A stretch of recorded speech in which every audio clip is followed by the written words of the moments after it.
Kalau semua orang dikasih rizki tanpa batas. Nih kita bicara rizki sekarang. Yang seret rizkinya, yang tersendat-sendat rizkinya. Kalau semua orang itu dikasih kekayaan seperti Elon Musk, kira-kira ono sing ngaji ndak ya? Allah Azza wa Jalla mengatakan walau basatallahu rizqa li'ibadi di surat Asy-Syura ayat 27. Walau basatallahu rizqa li'ibadihi fil ardi li'ibadihi la baghaw fil ardi. Apabila Allah membentangkan rizki buat hamba-hambanya, pasti mereka akan membuat kerusakan di muka bumi. Akan bertindak melampaui batas. Karena harta itu ada efek samping buruknya. La baghaw fil ardh. Terus kata Allah, walakin yunazzilu biqadarin ma yasha. Tapi Allah turunkan rizki itu dengan kadar yang sudah Allah kehendaki. Ono takrane. Maka kita lihat subhanallah ada orang yang di PHK. Pada waktu dia kerja dia dapat gaji 5 juta. Di PHK dia berpikir, ya Allah, ana mau makan apa Pak Ustaz? Tahu-tahu sekarang jadi pengusaha, omsetnya 500 juta. Siapa yang menentukan itu? Allah. Antum di PHK pun dengan takdir Allah Azza wa Jalla. Maka kita perlu berbaik sangka sama Allah yang sedang seret rizkinya, yang sedang tersendat-sendat, padahal bulan depan bayar kontrakan Ustaz. Apa kata Allah? Innahu bi'ibadihi khabirun basir. Sesungguhnya Allah itu maha melihat, maha mengetahui secara detail tentang kondisi hamba-hambanya. Allah tahu antum sedang susah. Terus ya, siapa yang kasih rizki? Allah kan? Ya udah kau minta sama Allah. Datang sama Allah Azza wa Jalla.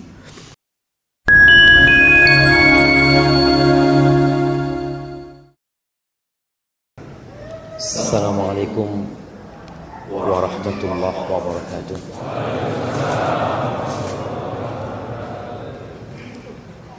Alhamdulillah alladzi jama'ana 'alal huda wat tuqa.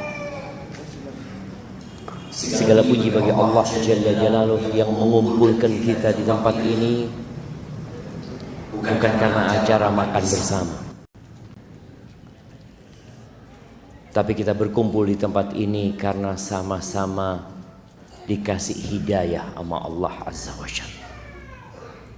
Sama-sama ingin menjadi insan yang bertakwa. Karena sejatinya gak ada gunanya kita beramal, tidak ada manfaatnya kita berbuat kebajikan kalau tidak dibarengi takwa. Karena innama yataqabbalullah minal muttaqin. Allah itu hanya menerima dari orang-orang yang bertakwa. Sayang kalau kita capek-capek meninggalkan kesibukan kita, datang ke rumah Allah ini namun tidak didasari takwa. Maka semoga Allah Azza wa Jalla menerima amalan kita dan mengampuni dosa-dosa kita. Nabi Ibrahim alaihissalam ketika membangun Ka'bah, apa doanya? Rabbana taqabbal minna innaka antas sami'ul alim. Nabi kekasih Allah beramal soleh yang dibangun rumah Allah, beliau mengatakan, wahai Rabb kami, terimalah dari kami. Sesungguhnya engkau Maha mendengar dan Maha tahu. Maka semoga Allah Azza wa Jalla mengampuni dosa-dosa kita dan menerima amalan kita. Allahumma salli wa sallim ala abdika wa rasulika habibina wa sayyidina Muhammad wa ala alihi wa ashabihi ajma'in. Ya Allah, semoga salawat dan salam, berkah dan nikmat senantiasa Engkau curahkan untuk hamba kekasih-Mu, untuk baginda Nabi kita Muhammad alaihi salatu wassalam, yang telah mengajarkan semua kebaikan. Beliau telah menjelaskan buat kita segala sesuatu yang dibutuhkan untuk perjalanan hidup kita menuju ke surga Allah Azza wa Jalla. Beliau manusia terindah yang pernah menginjakkan kakinya di muka bumi. Semoga kita dijadikan pengikutnya yang setia dan dimatikan di atas agama Allah. Semoga salat bersambung untuk keluarga beliau, untuk istri-istri beliau, untuk putra-putri beliau, dan untuk seluruh sahabat Nabi. Dan semoga Allah meridhai kita bersama mereka. Amma ba'd. Jamaah, siapa yang sedang seret rezekinya? Nah, Masya Allah, ada banyak yang seret rezekinya. Iya, kita jujur jamaah, jujur. Datang ke pom bensin, kok naik? Astagfirullah. Biasa dapat 1 liter, sekarang nggak sampai 1 liter. Ana baca juga bis-bis Patras Bungurasih ke Jember sepi, kata dia. Kenapa orang-orang pada tidak melakukan perjalanan? Ada orang-orang yang susah, tapi nggak semuanya. Ada orang-orang yang seneng, ada yang kaya, ada yang miskin, ada yang pertengahan. Mau dibilang kaya, hampir kaya. Mau dibilang miskin, yaudah miskin. Kayaknya lebih banyak yang kayak gitu. Ada yang miskin banget, yang kita perlu datang ke tempat dia, supaya antum yang sedang kesusahan bersyukur sama Allah Azza wa Jalla. Kita tuh kalau ngelihat yang lebih kaya, yang ada tambah susah, tambah seneng, tambah susah. Makanya sering ana sampaikan ya, bagaimana seorang muslim itu harus dekat dengan orang miskin. Kata siapa? Kata Nabi SAW. Nabi mengatakan kepada Abu Dzar sallallahu ala nabiyina wasallam, "Ausani khalili bi sab'in." Aku dikasih wasiat oleh kekasihku dengan 7 perkara. Di antaranya, ausani bi hubbil masakin waddunu minhum. Aku dikasih wasiat agar aku cinta kepada orang-orang miskin dan dekat sama mereka. Bukan hanya cinta, dekat sama mereka. Datang ke rumahnya, lewat rumahnya, berbagi kepada dia. Kemudian beliau juga berwasiat kepada Abu Dzar radhiyallahu taala an, wa ausani an anzura ila man huwa asfala minni. Dan dia memberikan wasiat kepada aku agar aku melihat kepada yang di bawahku, supaya enggak susah. Karena kita lihat dunia ini tempat pamer, tempat berbangga-banggaan. I'lamu, Allah mengatakan, ketahuilah, annamal hayatud dunya la'ibun walahwun wazinatun watafakhurum bainakum watakathurun fil amwali wal aulad. Kehidupan dunia itu hanya permainan, hanya senda gurau. Antum lihat orang main bola, serius jamaah dia jamaah, lari sana, lari sini. Mas, iki perak dolen mas. Iya. Dia serius untuk permainan, main-main untuk ibadah. Banyak yang kayak gitu jemaah. Ketika ibadah cepet-cepetan. Kehidupan dunia gitu. Wazina, perhiasan. Orang ingin berhias. Coba kita lihat. Sebagian orang itu malu kalau bajunya podo. Loh, kok podo rapiku? Dia itu tidak kepingin gitu loh. Kepingin lain, kepingin tampil lebih bagus ya, seperti itu. Dan tempat berbangga-bangga. Kenapa kita dikasih wasiat supaya dekat sama orang miskin? Supaya nggak kena penyakit berbangga-banggaan. Itu kehidupan dunia. Banyak-banyakan harta. Banyak-banyakan harta. Mau dibawa kemana? Banyak-banyakan anak. Berapa anaknya? Baru 12. Langsung down kita. Anak cuma 2, ini 12 ya Pak. Kita kadang-kala di grup para ustadz, ada satu mengatakan alhamdulillah anak punya anak yang ke-17. Masya Allah. Hadhil hayat dunia ya Pak. Dan kita lihat tidak semua yang kita inginkan kita dapatkan. Kalau keinginan semua kepingin jadi orang kaya. Siapa yang kepingin jadi orang miskin? Coba angkat tangan. Masya Allah. Kayaknya nggak ada jemaah.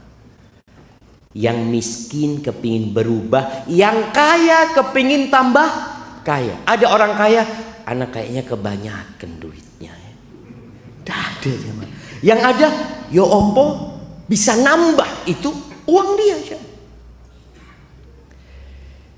Siapa yang ngatur rezeki?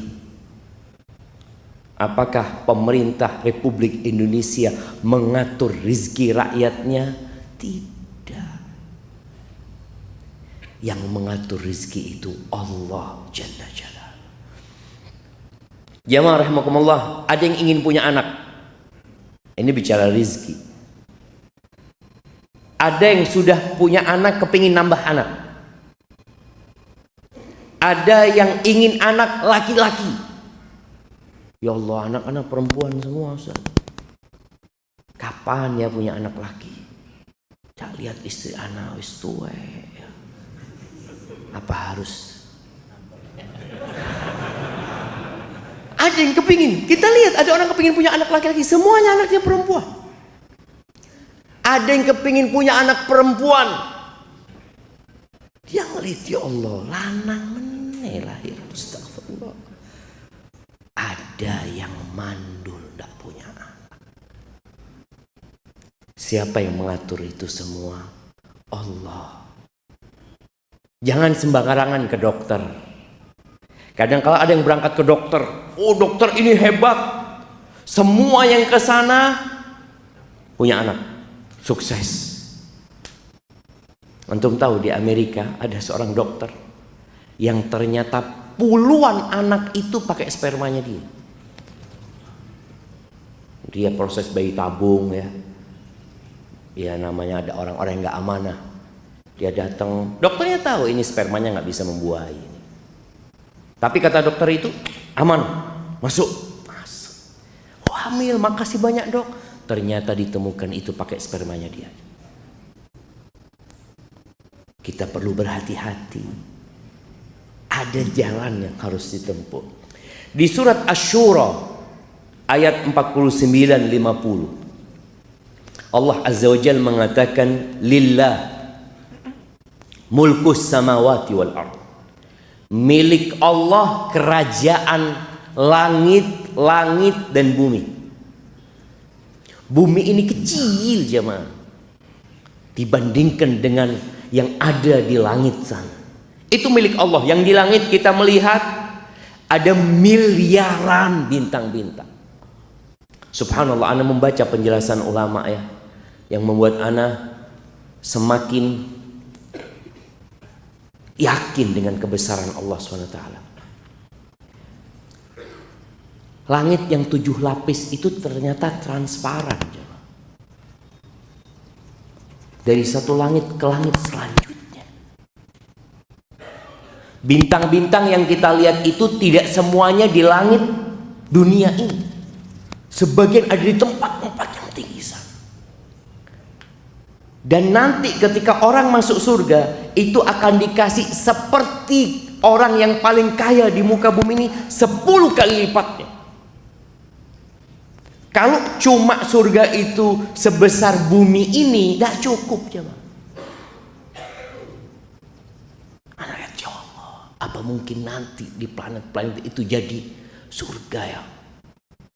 Tapi yang jelas, luasnya surga seluas langit dan bumi ini. Milik siapa semua itu? Lillah. Makanya orang kalau kena musibah, apa kata dia? Inna lillah. Kita ini tidak dua apa-apa. Kita tuh milik Allah. Yakhluqu ma yasha. Allah menciptakan apa yang Allah kehendaki. Kita kadang-kala kepingin punya anak ya, yang kalau minum kopi lewat lehernya kelihatan. Masya Allah. Dilihat, loh kok kalau minum susu kelihatan ya. Kebalikan. Dia kepingin punya anak yang putih, tapi tahu-tahu nggak putih. Mirip sopo anak itu. Allah yang menciptakan jemaah. Makanya sebagian orang berpikir, saya mau cari istri yang cantik, mau memperbaiki keturunan. Ternyata anaknya melok mbay. Siapa yang mau disalahkan jemaah? Kenapa? Karena yang menciptakan itu Allah Azza wa Jalla. Lalu kata Allah, yahabu liman yasha inatha. Sebagian orang dikasih anak-anak perempuan semua. Wa yahabu liman yasha'udz dzukur. Sebaliknya, ada yang semua anaknya laki. Au yuzawwijuhum dzukranan wa inatha. Ada yang anaknya Masya Allah berpasang-pasang. Masya Allah. Ana bersyukur sama Allah, ana punya anak sekarang 6. 3 perempuan, 3 laki. Tapi ada yang anaknya 9, semuanya perempuan. Siapa yang menentukan itu? Allah. Wa yaj'alu man yasha'u aqima. Dan sebagian orang Allah jadikan mandul. Sebagian suami menyalahkan istrinya yang nggak punya anak, loh. Aku nggak bisa berbuat apa-apa. Ya sudah ketentuan Allah. Kata Allah, innahu alimun qadir. Allah itu maha tahu dan maha kuasa. Artinya semua yang mengatur itu Allah Jalla Jalaluhu. Ahibati fillah. Kalau semua orang dikasih rizki tanpa batas.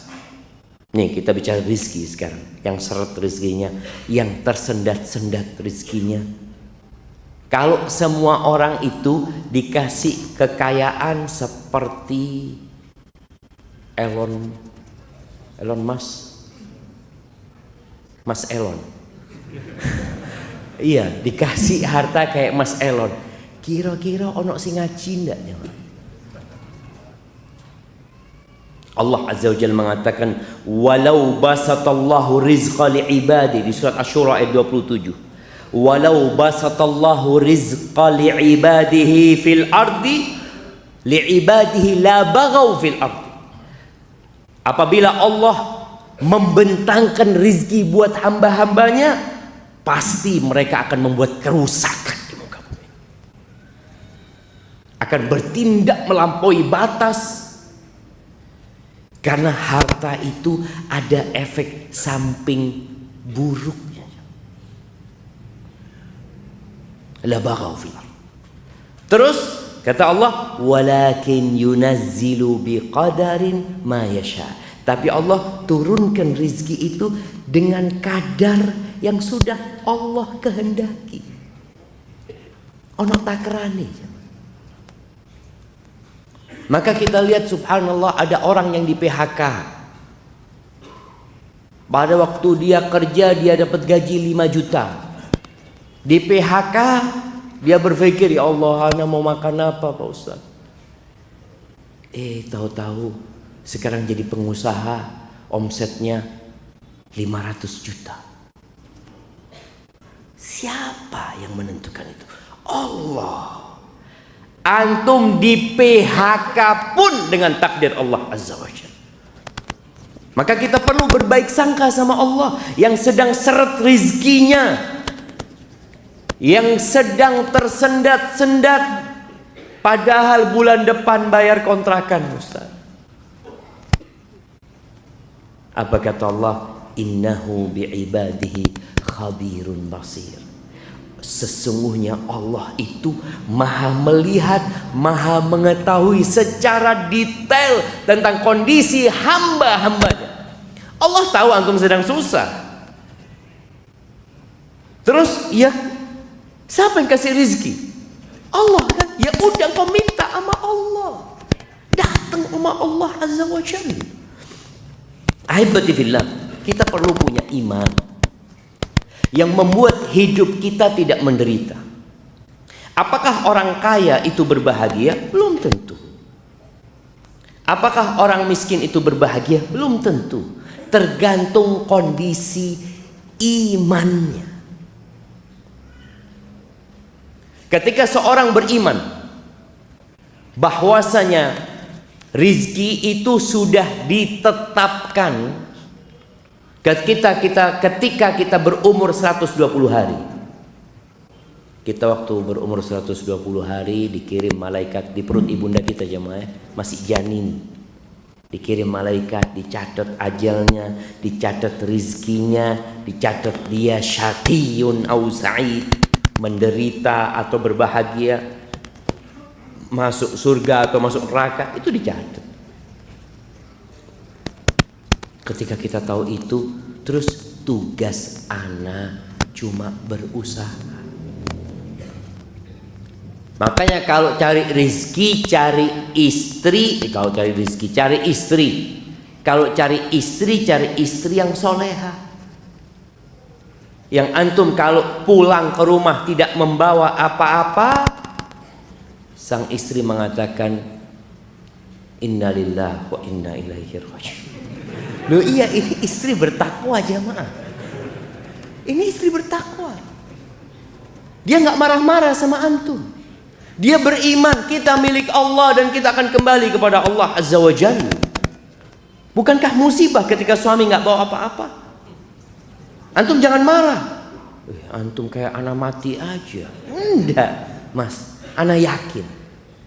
Pokoknya antum sudah berusaha maksimal, ya udah. Berarti kita puasa hari ini. Nabi SAW kadang kala pagi kepingin sarapan, datang ke rumah istrinya. Ada yang bisa dimakan, kata Nabi SAW. Kata istrinya, ada air, cuma makanan gak ada. Nabi mendidik istri-istrinya mengatakan, idzan ana shaim. Kalau gitu hari ini aku berpuasa. Itu jamaah. Bagaimana tatkala rizki antum tersendat-sendat, amalan antum bertambah, pahala antum tambah banyak. Ketika antum kerja sibuk, antum kadang-kadang nggak bisa ngaji. Sejak ana di PHK, Ustaz, alhamdulillah ana selalu di soft pertama, Ustaz. Alhamdulillah, alhamdulillah, nikmat. Yang antum tidak merasakan itu kecuali ketika di PHK. Bayangin bagaimana Nabi SAW mengatakan, "Lau ya'lamun atau lau ya'lamun nas ma fin nida was-saffil awwal." Kalau orang-orang tahu pahala menjawab adzan datang ke rumah Allah, ya. Kemudian pahala shaf pertama, la atauhuma walau habwan. Mereka akan mendatanginya walaupun merangkak. merangkak jalan, berangkang.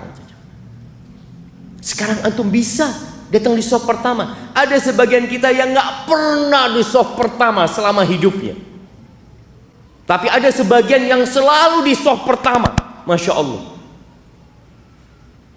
Dia mengatakan, alhamdulillah Ustaz, ana selalu di soft pertama. Karena memang di masjid ana satu soft yang sholat Ustaz. Jadi dia itu selalu mau telat soft pertama tetap. Kita melihat ada masjid-masjid kayak gitu jemaah. Ya Allah, enak ya kalau punya masjid yang cuma satu soft ya. Jadi walaupun telat soft pertama, subhanallah. Itu orang-orang pada nggak ngerti pahala yang Allah berikan. Maka tatkala rizkimu tersendat-sendat, yang pertama engkau harus beriman kepada Allah dengan takdir. Itu salah satu rukun iman. Nggak akan sempurna iman antum.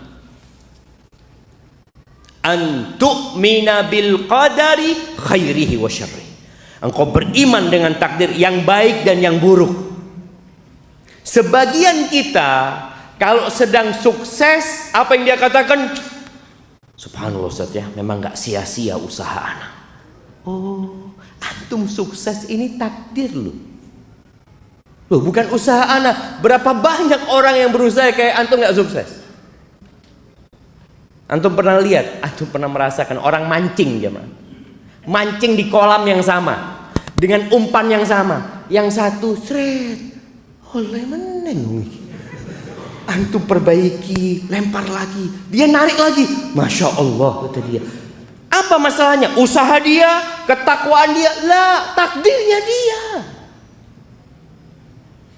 Maka di sini jangan sampai antum ketika sukses antum lupa dengan takdir. Yang antum ingat usaha, perjuangan, sekolah, ilmu, pikiran. Oh enggak, itu takdir Allah kasih sama antum.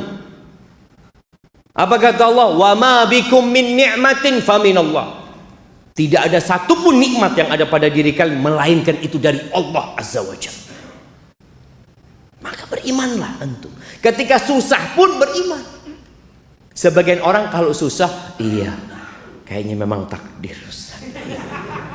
Anda kemarin sukses bukan takdir. Enggak Ustaz, itu memang Anda berjuang Ustaz. Jemaah, tolong beriman. Kita beriman bahwasanya Allah telah menetapkan segala-galanya. Kemudian ketahuilah bahwa rizki dan ajal itu berbarengan. Ana izin minum dulu ya, bismillah.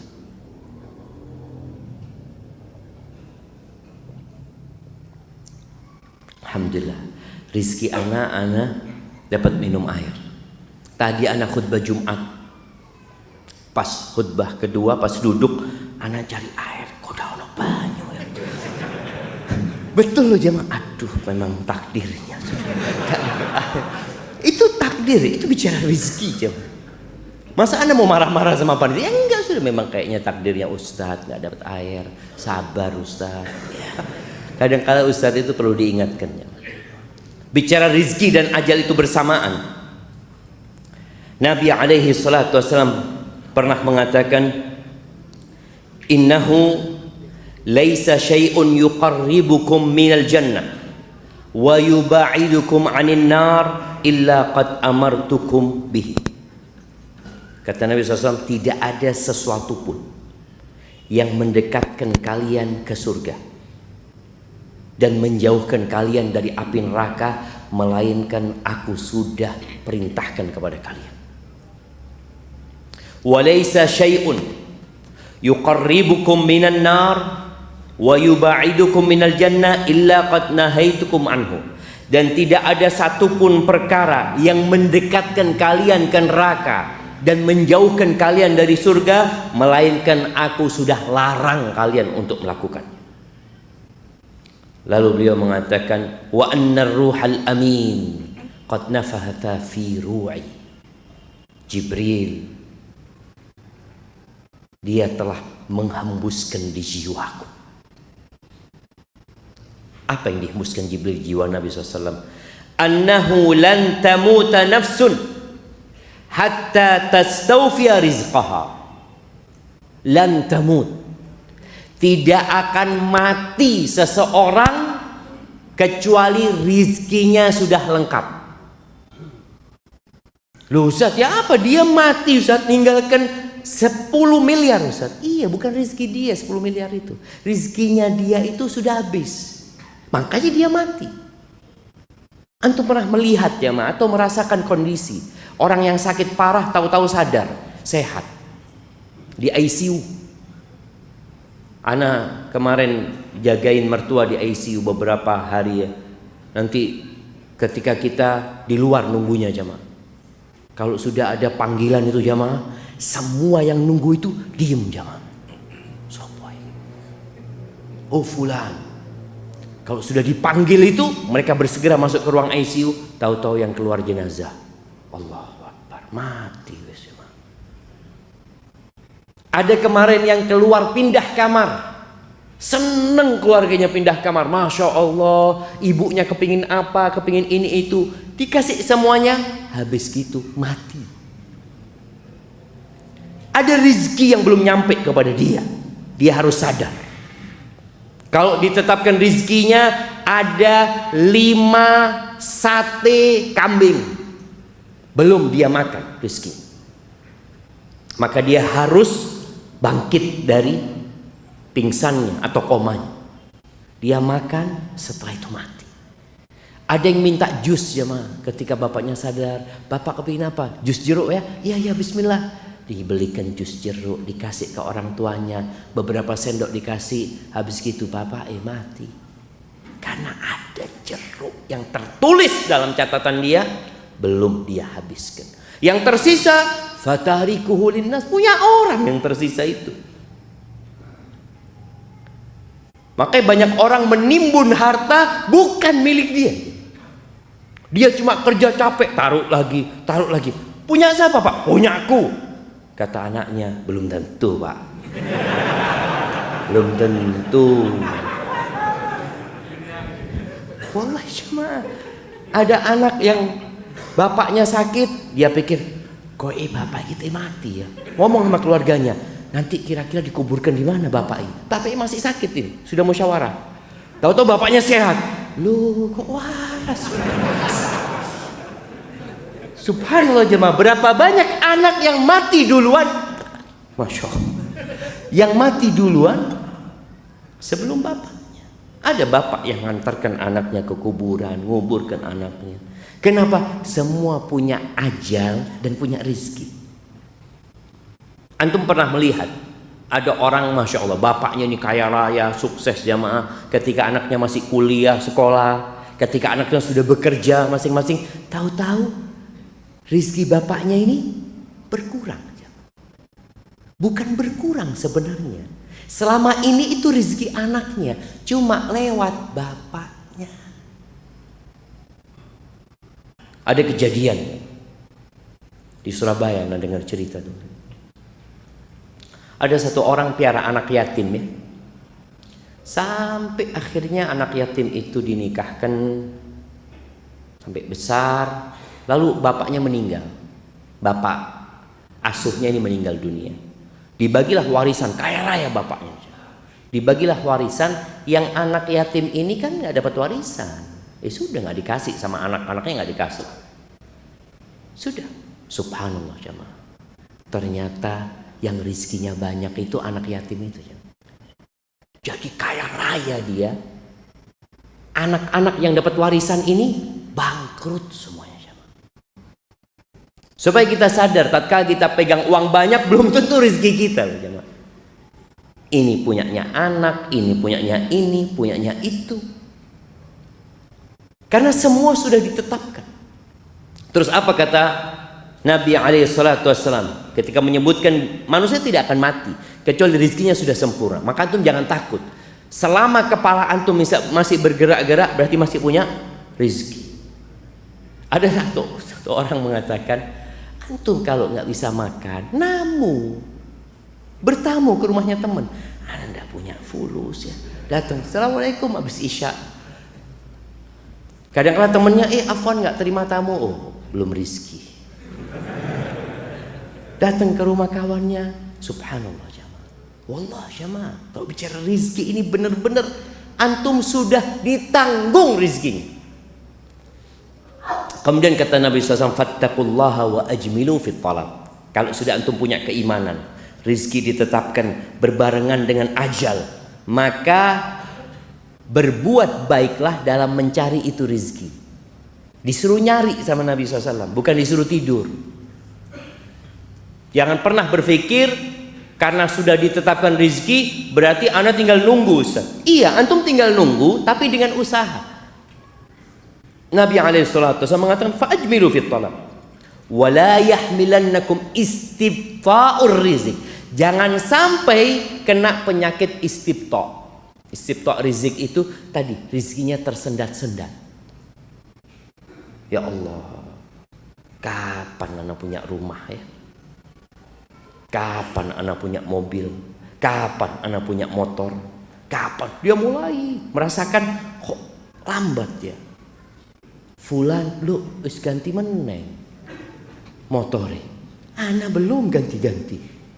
Jangan sampai perasaan lambatnya rizki, kata Nabi SAW, antatlubuhu bima'asillah, akhirnya engkau melakukan kemaksiatan kepada Allah. Berapa banyak orang karena rizkinya lambat, lama nggak punya rumah, dia akhirnya menggunakan sistem riba, motor riba, nikah utang riba juga jamaah. Ada yang seperti itu.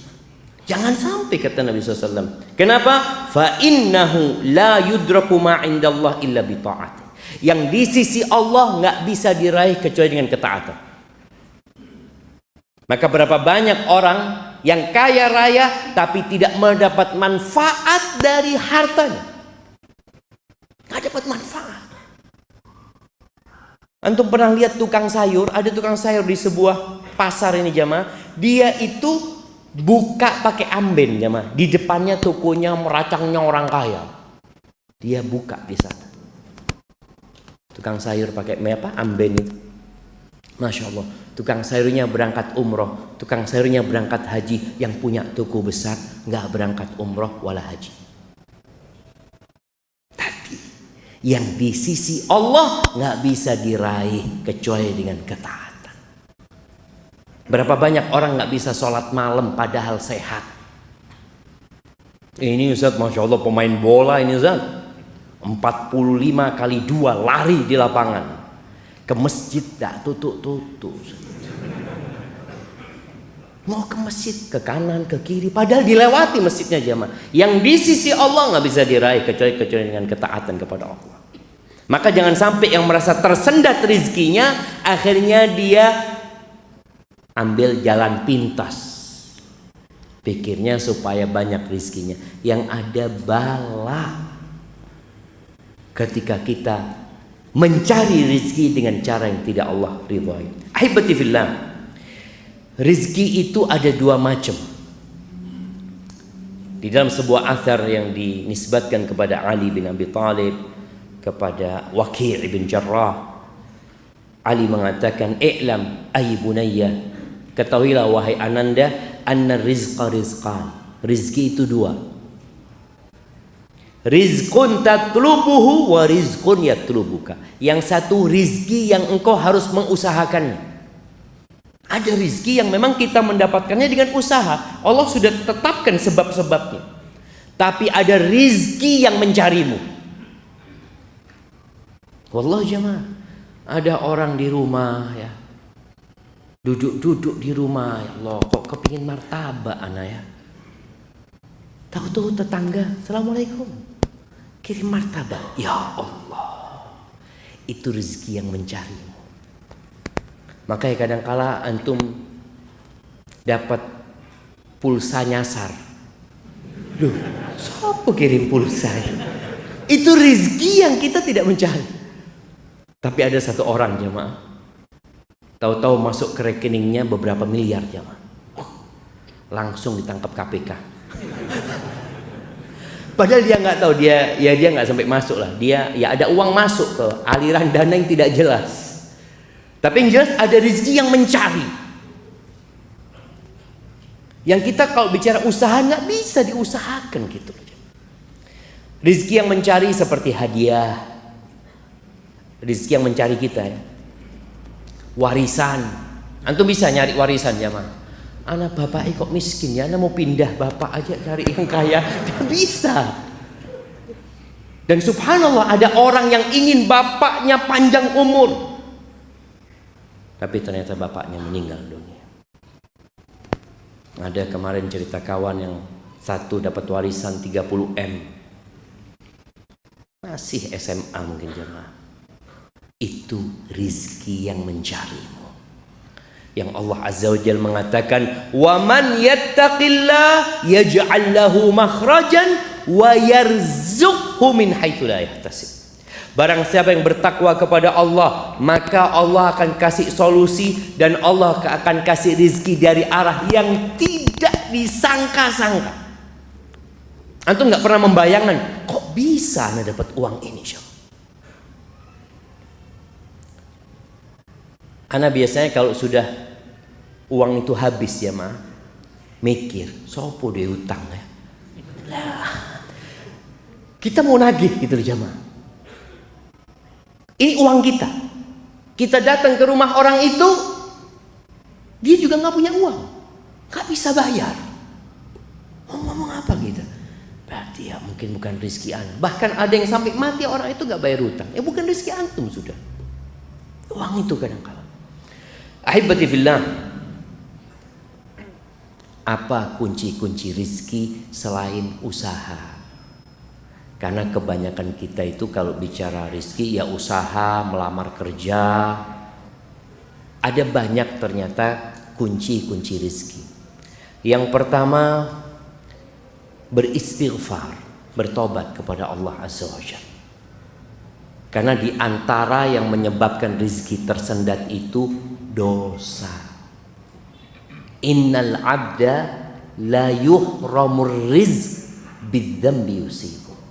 Sesungguhnya hamba, kata Nabi SAW, dihalangi dari rizki gara-gara dosa yang dia lakukan. Maka antum istighfar, mohon ampun sama Allah. Keluar nanti habis sholat isya, hilang sandalnya Ustaz ya. Oh ya. Antum akan menyalahkan orang yang mencuri. Yang mencuri salah. Coba antum berpikir, kenapa kok sandalnya ana ya? Padahal ini lebih bagus dari punya ana. Seharusnya punya dia yang hilang itu. Mungkin salah malingnya. Tidak salah malingnya. Benar ngambil sandal antum. Dosa. Beristighfar, mohon ampun sama Allah. Nabi Nuh alaihissalam mengatakan kepada kaumnya, "Faqultu astaghfiru rabbakum innahu kana ghaffara yursilis samaa 'alaikum midrara wa yumdidkum bi amwal wa banin wa yaj'al lakum jannatin wa yaj'al lakum anhara." Jamaah, isya. Sudah, kita dengarkan azan dulu.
Allahumma salli wa sallim ala nabiyyina Muhammad.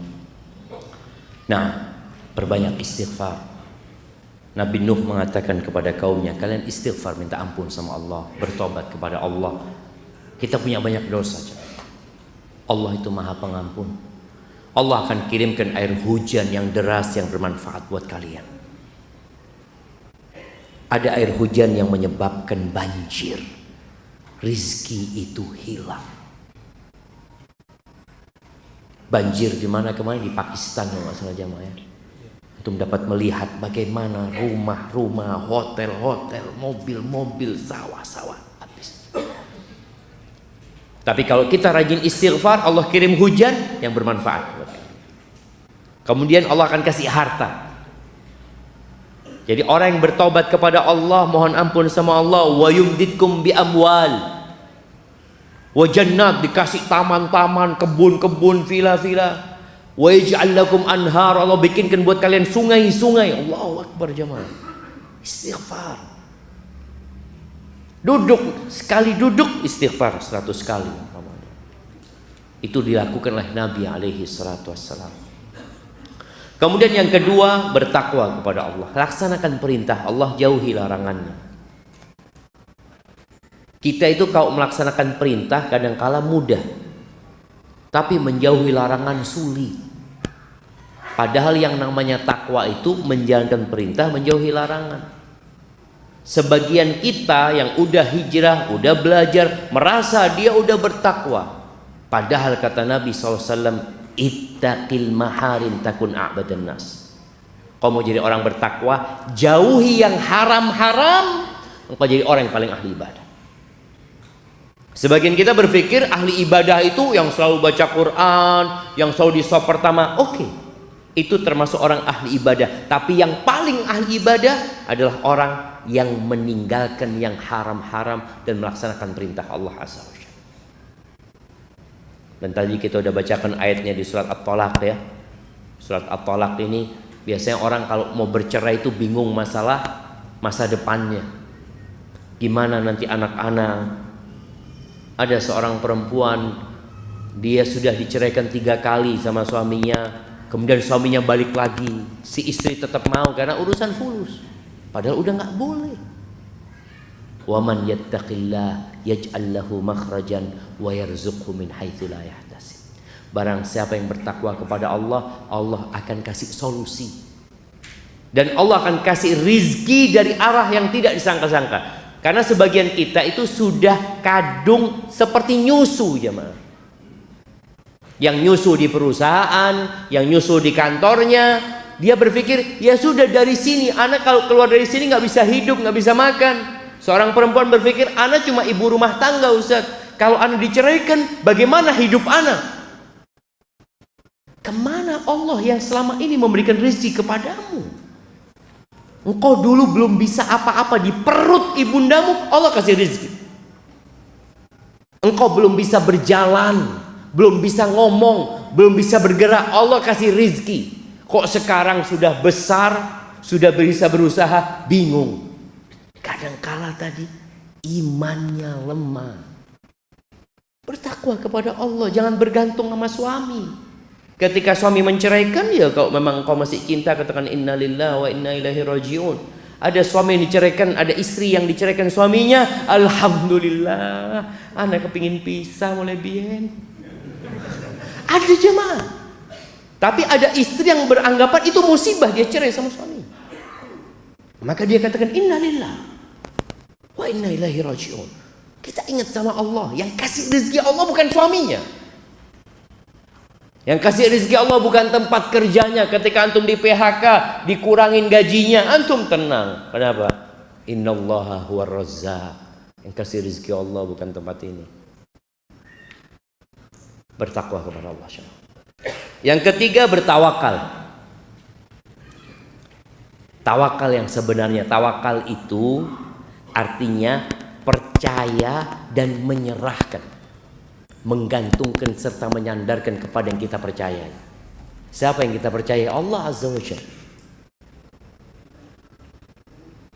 Allah mengatakan wa 'alallahi fatawakkalu in kuntum mu'minin.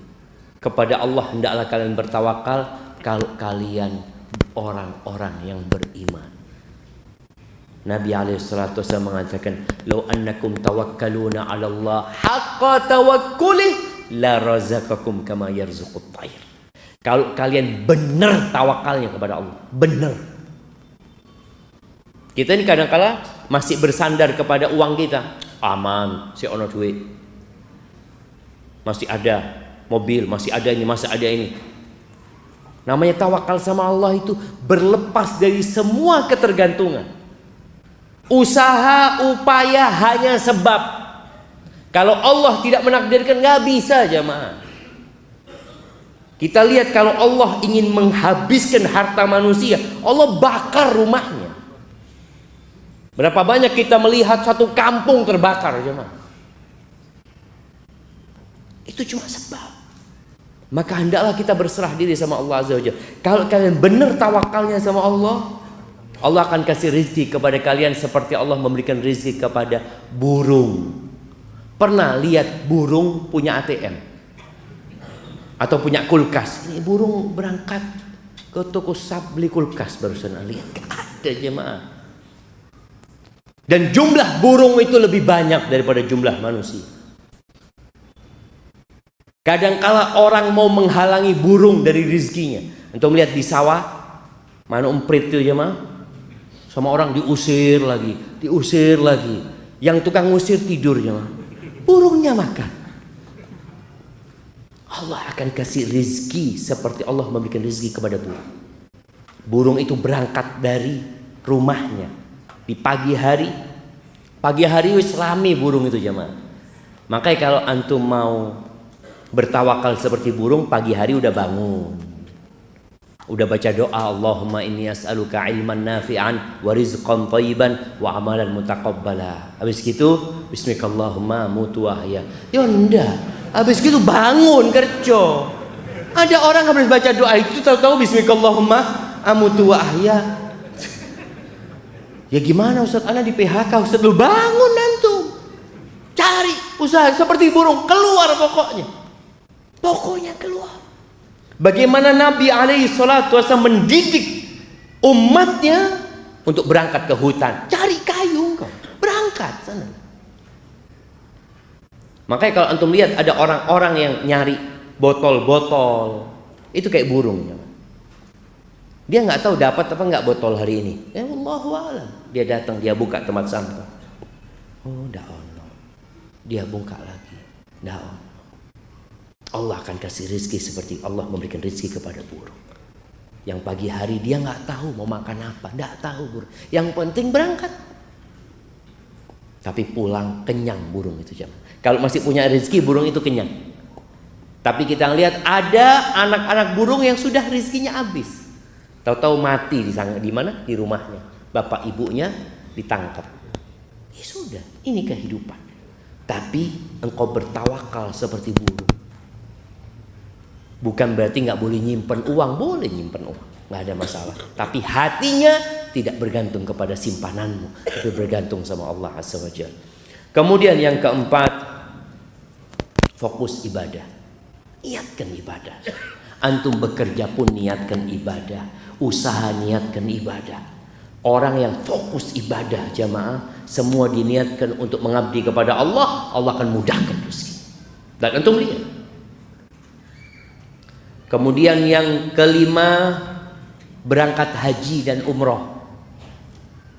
Loh Ustaz, ana ini tersendat-sendat berangkat haji atau umroh. Yang punya rezeki berangkat haji. Ini kan wajib haji.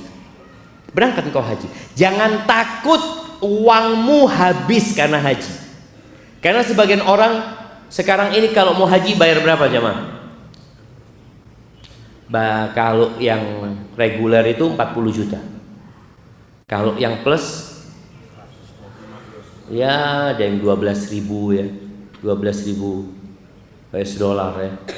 Kalau yang furoda yang tahun ini bayar langsung berangkat bisa sampai 20.000 US dollar. Wah, kayak Ustaz 300 juta. Oh, oleh lah Avanza. Kadang kala orang itu berpikir, betul, itu uang itu seakan-akan habis jamaah. Dia setorin, hilang uang itu, nggak akan kembali. Oh, itu pembuka rezeki, jangan takut. Setelah haji punya rezeki, berangkat umrah lagi. Kata Nabi SAW, tabi'u bainal haji wal umrah. Ikuti haji dengan umrah, umrah dengan haji. Fa innahuma yanfiyanil kufra wal faqra kama yanfil kir khabar hadis. Sesungguhnya dua amalan ini bisa menghapuskan kefakiran dan kekufuran. Dulu pernah ada yang beranggapan orang yang haji berulang kali itu ya haji apa? Haji setan atau apa? Pernah ada ungkapan seperti itu? Enggak benar. Berangkat haji lagi. Tapi tolong hajinya yang mabrur. Haji mabrur itu di antara tandanya dia itu ketika pulang suka berbagi kepada orang lain, suka menyebarkan salam, it'amut ta'am wa ifsya'us salam, kata Nabi SAW. Tapi kalau orang berangkat umrah, berangkat haji, tetangganya kelaparan, oh ini nggak benar ini. Haji yang benar itu menghapuskan kefakiran dan kekufuran. Ana masih ingat jemaah, orang Madiun apa orang Kediri ya, ketika ana wawancarai, ana tanya sama dia waktu itu, ana jadi jadi reporter radio di Medina itu. Ana tanya, Bapak udah berapa kali haji Bapak? Alhamdulillah Pak Ustadz 3 kali. Kalau antum lihat wajahnya, lihat pakaiannya, ya Allah, nggak pantas gitu loh jemaah. Kalau dikatakan dia orang kaya. Dia ngomong alhamdulillah sudah 3 kali Ustadz. Saya tanya, semuanya plus Bapak? Iya plus Ustadz. Ya apa ceritanya kok tertarik untuk haji lagi? Dia ngomong, ketika anak haji pertama sama istri, anak ngomong sama istri, nanti kalau kita punya rezeki, kita bangun masjid aja ya, kata dia. Oh iya mas, insya Allah. Pulang Ustadz haji itu alhamdulillah usaha kita sukses, kita punya rezeki, kita bisa bangun masjid Ustadz. Habis itu dikasih rezeki lagi sama Allah Azza wa Jalla. Akhirnya kita daftar haji lagi. Pas haji kedua, anak ngobrol sama istri, nanti kalau punya rezeki mau apa kita? Insya Allah kita ngaspal jalan di kampung yuk, supaya orang-orang enak jalannya. Pulang haji kedua Ustadz, Masya Allah dikasih rezeki lagi sama Allah Ustadz. Kita aspal jalan di kampung, Allah tambahin rezeki kita, daftar lagi. Yang ketiga kali. Itu kalau antum yakin. Tapi ada orang yang perhitungan, Ustadz ini kalau buat modal usaha diputer, piara sapi ini mati kabeh. Kadang-kadang orang berpikir itu dia ingin uangnya bagaimana bertambah. Berangkat haji antum, berangkat. Itu termasuk pintu rizki, kata siapa? Kata Nabi alaihi salatu wassalam. Jadi jangan hanya berpikir kita keluar duit Ustaz. Kalau usaha kan masih memungkinkan akan kembali. Antum berangkat haji, antum investasi buat akhirat antum. Niatkan buat akhirat, tentunya dihapuskan dosa ya. Insya Allah rezekinya ditambah sama Allah. Kemudian yang keenam, silaturahim. Udah tahu tuh kita hadisnya, man ahabba an yubsata lahu fi rizqihi wa yunsa lahu fi atharih falyasil rahimah. Yang ingin diluaskan rezekinya, yang ingin rezekinya nggak tersendat-sendat, nggak seret, silaturahim. Yang ingin dipanjangkan umurnya, silaturahim. Apa silaturahim itu? Silaturahim itu, jemaah, apa silaturahim? Nah, siapa yang tahu? Nah, hubungan, ya menghubungkan keluarga. Ada hadiahnya jemaah. Oh, no masjid ya jemaah. Seakan masjid ya. Didoakan, mungkin kurang silaturahim masjidnya. Nah, silaturahim itu seperti disebutkan Bapak tadi, menyambung atau berbuat baik sama kerabat. Berbuat baik sama kerabat kita, bukan sama sahib. Ada yang namanya al-ukhuwah al-islamiyah, kita saudara sesama umat Islam. Tapi ada al-rahim, al-arham, itu kerabat kita yang satu mbah, satu kakek. Antum coba cari, anak ini sudah lama nggak ke paman ana umpamanya. Anak ini sudah lama nggak ketemu sepupu ana, wala WA dia, wala apa, silaturahim. Malam ini yang belum punya grup WA, bikin grup WA. Grup WA satu kakek, dari bapak, dari ibu.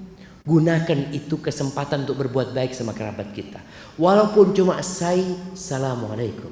Masya Allah. Anak punya grup ini kadang kala anak punya paman itu subuh-subuh cuma tulis apa? Assalamualaikum. Subuh. Masya Allah. Anak lihat ya Allah ya. Paman anak kirim itu dan gunakan itu sama. Waktunya tanya jawab. Si turung mari ya. Urusan rezeki seret ini. Iya, bentar lagi tanya jawab 5 menit lagi jamaah tanya jawab. Nah, silaturahim berbuat baik sama kerabat. Antum cari tahu sebagian orang ini yang merantau ya ke Surabaya, di antara pintu rezeki itu merantau jamaah. Merantau, betul. Yang merantau ke sini, jangan lupa sama yang di kampung. Ustaz, bapak anak ibu anak sudah habis, sudah meninggal dunia Ustaz. Ya sudah, antum berangkat ke kampung, nyambangi paman-paman, keponakan-keponakan, sepupu-sepupu, sambangi mereka, ketemu sama mereka, lihat kondisi mereka. Oh, yang ini butuh bantuan, yang ini kayaknya perlu biaya sekolah. Itu penting jamaah, membuka pintu rezeki dan menambah waktu kita. Kebanyakan orang di kota besar itu nggak silaturahim. Apa penyebabnya? Nggak punya waktu. Nggak punya waktu, Ustaz. Sibuk Anda bekerja. Antum kepingin punya tambahan waktu, silaturahim. Ditambah waktu. Dan alhamdulillah kalau bicara berbagi sekarang bisa kirim. Telepon aja bisa langsung dikirim jamaah. Sekarang antum dari sini tinggal pesan dikirim. Masya Allah, Masya Allah. Ada kemudahan. Maka silaturahim. Nggak harus berkunjung ya. Bukan bertamu. Kalau kita bisa bertamu. Tapi kalau nggak bisa paling nggak kita kirim hadiah buat mereka. Ucapan salam kepada mereka. Kemudian yang ketujuh, berinfak. Bersedekah itu juga membuka pintu rizki. Karena tiap pagi ada malaikat yang berdoa, Allahumma a'ti munfiqan khalafat. Ya Allah, berikan kepada orang yang suka berinfak itu ganti. Dan berikan kepada orang yang pelit itu kebinasaan. Kemudian yang ke-8, menanggung atau berinfak buat para penuntut ilmu agama. Karena pernah di masa Nabi SAW ada seorang sahabat yang mengadu, ya Rasulullah, anak ini kerja capek, ini anak punya adik belajar terus di tempatmu ya Rasulullah. Apa kata Nabi SAW? La'allaka turzaqu bihi. Boleh jadi engkau dapat rezeki gara-gara adikmu. Jadi ada kakak kadangkala ya, dia rela capek demi adik-adiknya sekolah, gak ada masalah. Insya Allah itu akan membuka rezeki buat antum. Antum cari anak-anak yang gak mampu sekolah, antum tanggung, khususnya yang belajar ilmu agama jamaah ya. Insya Allah Allah mudahkan rezeki antum. Kemudian yang ke berapa? 9 jamaah, berbuat baik kepada orang-orang yang lemah. Kata Nabi SAW, hal tunsaruna wa turzaquna illa bidu'afaikum. Apakah kalian dikasih rezeki, dikasih pertolongan sama Allah, melainkan gara-gara orang-orang yang lemah di antara kalian. Jadi orang kaya nih jamaah, sebenarnya kalau nggak ada orang lemah nggak jadi orang kaya. Antum bisa bayangin ya, orang lemah, saya nggak mau jual beras sama orang kaya. Bapak, yowis nandur dewi. Bayangkan orang kaya, kalau dia harus nanam sendiri. Yang piara ayam nggak akan berikan kepada orang kaya. Antum lihat yang piara ayam siapa? Orang-orang miskin jemaah. Yang kerja bersih-bersih sampah siapa? Orang-orang miskin. Negeri ini bisa bersih karena banyak orang miskin. Kita masih bisa terus menanam, bisa makan juga karena banyak orang-orang miskin. Maka berbuat baiklah kepada mereka. Kalian dikasih rezeki gara-gara mereka. Kemudian yang terakhir, berhijrah. Yang punya kesulitan di kampungnya, di tempatnya, silahkan dia pindah ke tempat lain yang lebih baik ya, untuk menuntut ilmu yang agamanya lebih baik. Jangan takut antum berpikir nanti ana makan apa di sana. Kalau niat antum benar, Allah akan mudahkan rezeki buat kalian. Yang penting niatnya lillahi ta'ala. Barakallahu fiik. Kita mungkin masuk ke sesi tanya jawab jamaah.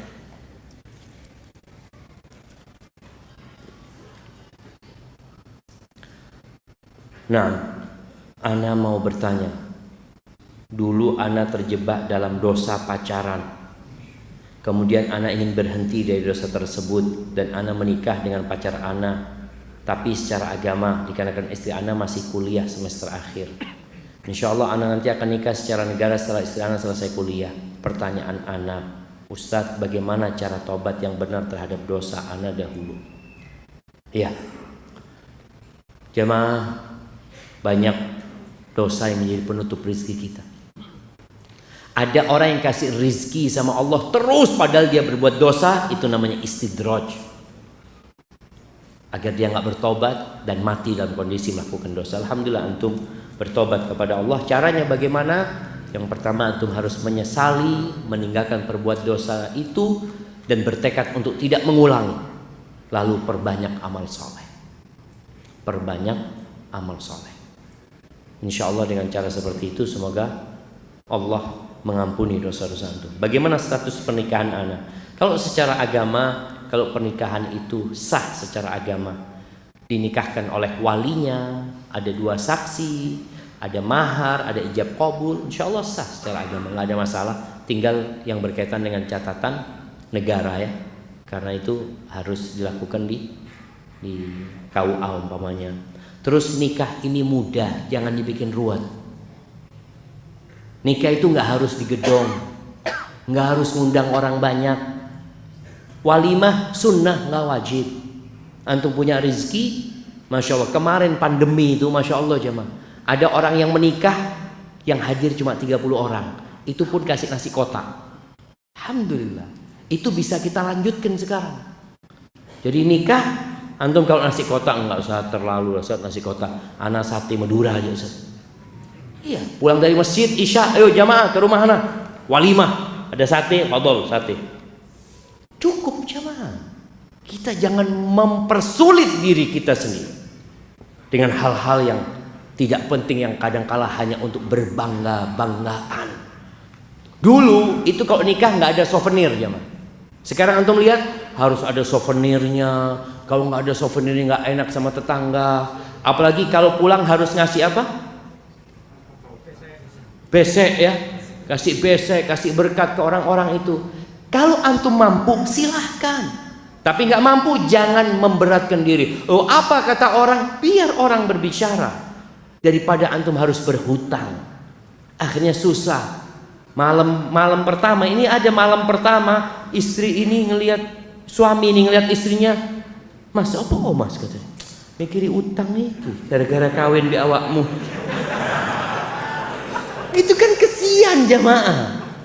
Jadi jangan sampai gitu, jangan sampai. Tadi antum nikah, kalau mau ke KUA secara negara datang. Kita mau nikah resmi, cuma walimanya ditunda nanti kalau punya rezeki, nggak apa-apa. Walimanya ditunda kalau punya rezeki. Jadi nggak harus walimah itu berbarengan. Ada yang nikahnya tahun ini, walimahnya tahun depan.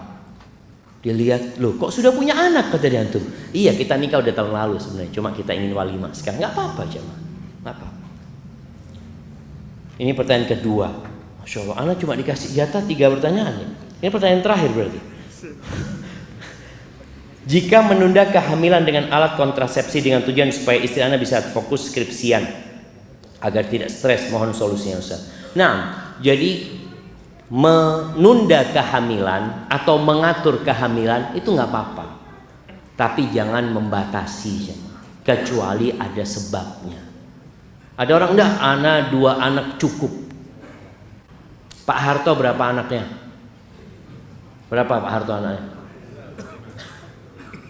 5. Betul jemaah. Bung Karno berapa anaknya? Banyak mereka jemaah. Udah ada masalah rezekinya masing-masing. Jadi orang kadang-kadang berpikir 2 anak cukup. Kenapa Ustaz? Kalau banyak anaknya gimana sekolahnya nanti? Ini ada orang anaknya lahir, ya Allah, ya Allah boleh kuliah gue, anak gaji 2 juta. Ini baru lahir, nanti dia punya rizki sendiri dan tidak makan rizki bapaknya. Kata Allah, nahnu narzuquhum wa iyyakum. Allah mengatakan kami yang kasih rizki kepada anak-anak kalian dan kepada kalian juga. Supaya jangan sampai orang tuanya terbebani jemaah. Ketika dia mikir, sampai ada yang menggugurkan jemaah. Ketika ya Allah Ustaz, anak belum siap punya anak Ustaz. Kenapa? Anak masih ngontrak rumah Ustaz. Terus kau lahir, wallahi jamaah antum tahu. Lihatlah, bukan cuma anak, antum semua merasakan. Ketika antum bujangan, antum punya apa? Ketika antum menikah, ada orang yang bujangan nggak punya mobil, rumah, ngontrak. Setelah menikah, alhamdulillah punya rumah. Setelah punya anak, punya mobil. Subhanallah. Anak itu bawa rizkinya sendiri. Maka jangan pernah takut. Insyaallah. Habis sudah pertanyaannya jemaah. Tapi jemaah afan jemaah, karena memang ana dikasih batasan pertanyaannya cuma 3. Yang sudah bertanya belum dijawab jangan khawatir. Insyaallah bisa. Oh bisa lagi jemaah. Masya Allah. Lanjut lagi jemaah.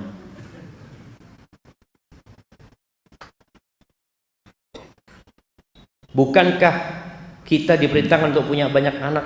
Punya anak banyak? Iya jemaah. Bismillah antum. Niatkan punya anak 20. Walaupun lahir cuma 7, alhamdulillah, tapi kan pahala niat sudah dapat jemaah. Di Jember itu ada satu orang kepingin punya anak 40 jemaah. Dia nikah beberapa wanita dia nikah ya. Kalau nggak punya anak dia ceraikan karena memang dia nikah kepingin punya anak ya. Sampai anaknya kalau nggak salah 32. Tapi bapaknya mati, nggak sampai 40. Itu rizkinya cuma 32 jemaah. Antum paling enggak separuhnya.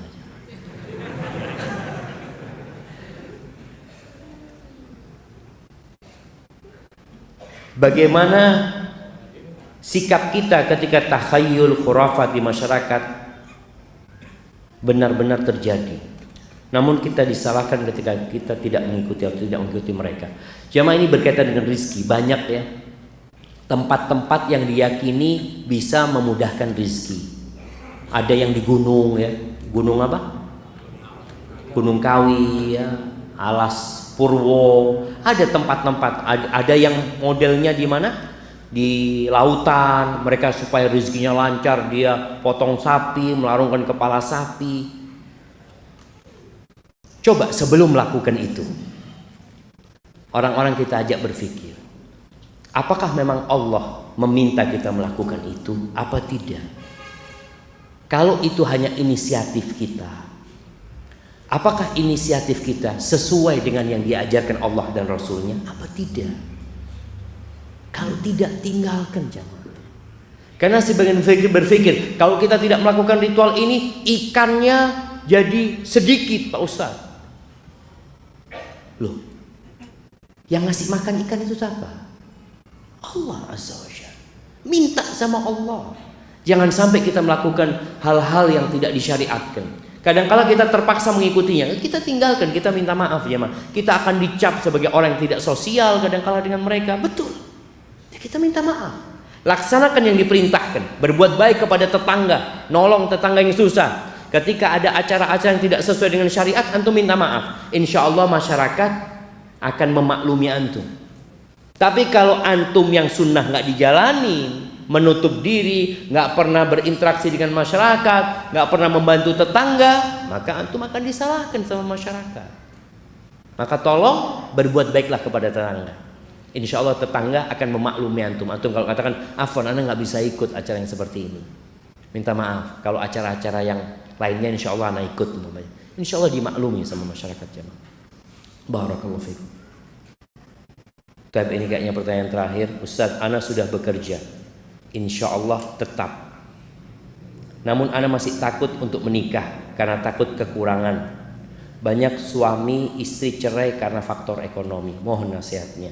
Jamaah, orang menikah itu nggak harus punya kerjaan tetap, tapi harus tetap bekerja.